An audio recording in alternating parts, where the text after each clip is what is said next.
Hello traders and welcome to another video review. Today is Tuesday, the last day of August 2021. Let's take a look at the Forex calendar because it looks like we are going to have a quite busy day.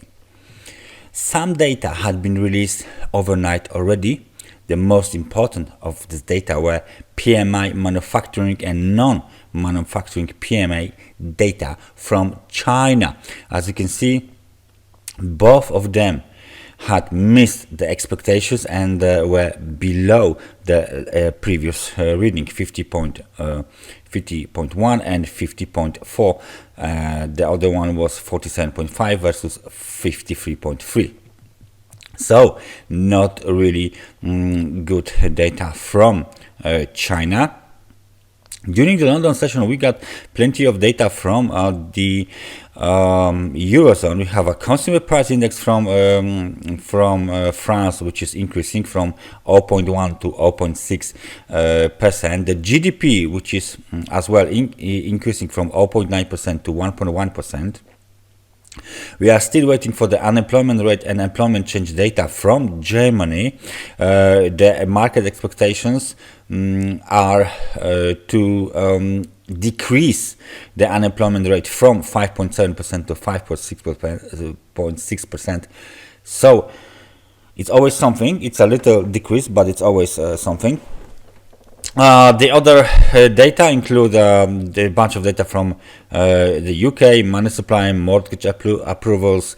We have a gross domestic product from Italy scheduled for release at 11 o'clock, and the consumer price index data scheduled for release at 11 o'clock. Those data are from the whole Eurozone, and there is a kind of an improvement here from 2.2% to 2.7%. The market expects the consumer price index to increase quite drastically.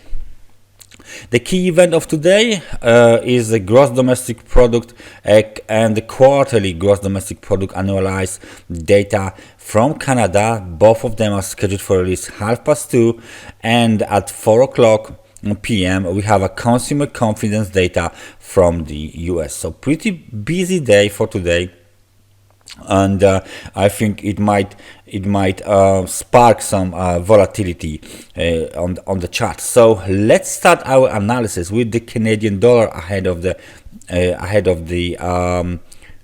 gross domestic product data. What do we have here?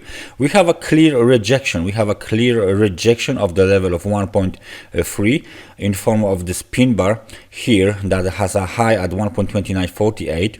We have a confirmation of the down move, slight bounce, and then we are trading just at the verge of this lower channel line as the market positions itself ahead of the GDP data. If the data will trigger a down move, we should see the level of 50% of the Fibonacci retracement, 1.2480, to be hit. Maybe even the lower levels like 61%, 1.2369 will be hit as well. It all depends whether the data, GDP data from Canada, will mostly disappoint or surprise the market participants.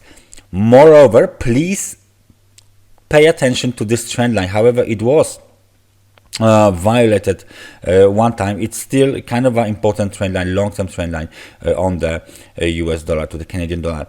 The current momentum is, as you can see, neutral. So it's now very important level, very important time for the Canadian dollar to be aware of, because bounce will open the road towards the recent highs, 1.2948. Breakdown will penetrate the lower levels and will be back below the trend line and back below the 50% levels. So that's the US dollar to the Canadian dollar. If you are talking about the Chinese data, we have to take a look at Aussie. Australian dollar is breaking higher above the 61% of the Fibonacci retracement. So the level of 7,308 is now violated. We don't need it anymore.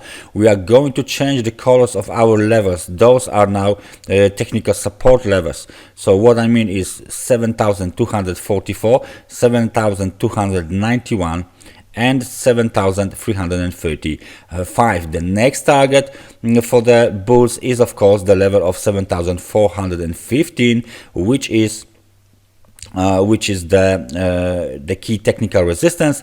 Please notice that this technical resistance is very close to this trend line here. As you can see, any break above this level would open the road towards the next technical resistance at 7,483. Momentum is breaking towards the positive territory. Right now the highest level was 51 points. So if we break above 7,415, there is a chance that the momentum will accelerate towards the highest levels like 60, 70 and even 80 points. If we talk about the US dollar, we need to take a look at this chart. US dollar is back above a long-term trend line, above this 1.1806 technical resistance, and the market is heading towards the level of 1.1909, which is the next target for bulls. Momentum is now positive, momentum is now strong. The level is 56 points, and there is nothing from the level of 1.1806 to 1.1909. So there's a 100 pip move to the upside possible. The other thing is market is trading back inside the channel. We will see for how long, because this is the descending channel. So if we go towards 1.1909 and then there is a breakout higher, we might break out of the upper channel line. That means the bulls will be in total control of this market. So far this is now being treated as a corrective bounce into the V-shaped reversal, but as you can see, kind of a persistent one, kind of a strong one, and it might get some trouble to the bears if the 1.1909 is violated. At the end of the day, let's take a look at the cryptocurrencies in form of the Ethereum.